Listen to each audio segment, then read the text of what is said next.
গণতন্ত্র, liberalism, communism, পৃথিবীতে যত মতবাদ আছে সমস্ত মতবাদ দিয়া একসাথ করেও যদি আপনি পৃথিবীকে পরিচালনা করার চেষ্টা করেন, পৃথিবীর সূর্য পশ্চিম দিকে উদিত হবে, কেয়ামতের রমদামা বেজে উঠবে, ইসরাফিলের সিংহায় ফুৎকার দিয়ে দিবে, তারপরেও পৃথিবীতে এক দণ্ড শান্তি এই পৃথিবী বয়ে আনতে পারে না।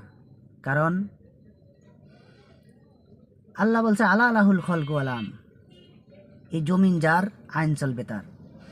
আল্লাহ তালার আইন দিয়ে শুধুমাত্র একদিন এই পৃথিবী থেকে পরিচালনা করেন। শুধু বাংলাদেশ নয়, পুরো পৃথিবীতে দেখবেন শান্তি একদিনে প্রতিষ্ঠিত হবে। ইসলাম ছাড়াও অন্য কোনো মতাদর্শ পৃথিবীতে শান্তি দিতে পারে না।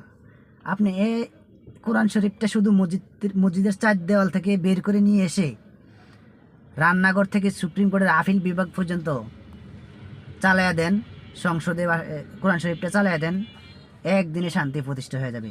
খুন, ধর্ষণ, রাহাজানি, সন্ত্রাসী, ইপটিজিং, কিশোর গ্যাং কোনো কিছু থাকবে না।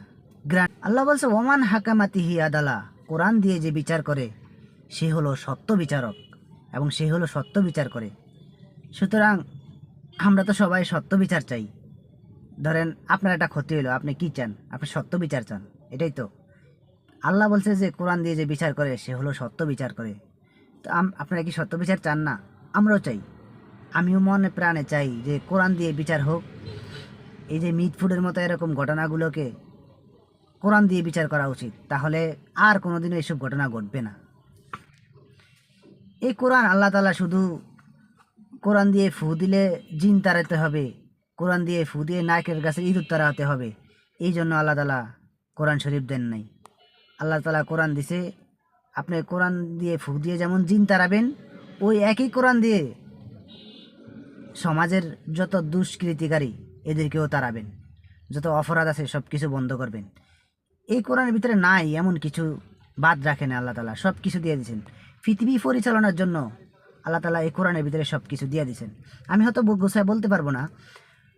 আমার হাতে যে ফোনটা আছে, ধরেন একটা স্যামসাং ফোন আমি চালাই, এই স্যামসাং ফোনের সাথে একটা ক্যাটালগ দিছে। আমি এই ক্যাটালগটা দেখে যদি আমি আইফোনের সুইচ টিপতে যাই, মুহূর্তের ভিতরে ওই আইফোন অচল হয়ে যাবে, কারণ এটা স্যামসাংয়ের ক্যাটালগ। ঠিক তেরকমই পৃথিবীর জন্য আল্লাহ কোরআন শরীফটাকে একটা ক্যাটালগ হিসাবে দিয়েছে, যে এই ক্যাটালগ দেখো আর পৃথিবী পরিচালনা করো। অথচ মানুষ কমিউনিজম, লিবারেলিজমের পিছিয়ে, ডেমোক্রেসির পিছিয়ে ঘুরে ঘুরে পৃথিবীটাকে নষ্ট করে ফেলছে। এটাই বাস্তবতা। একটু বিবেক বিবেচনা করে দেখেন। সবশেষে বলতে চাই,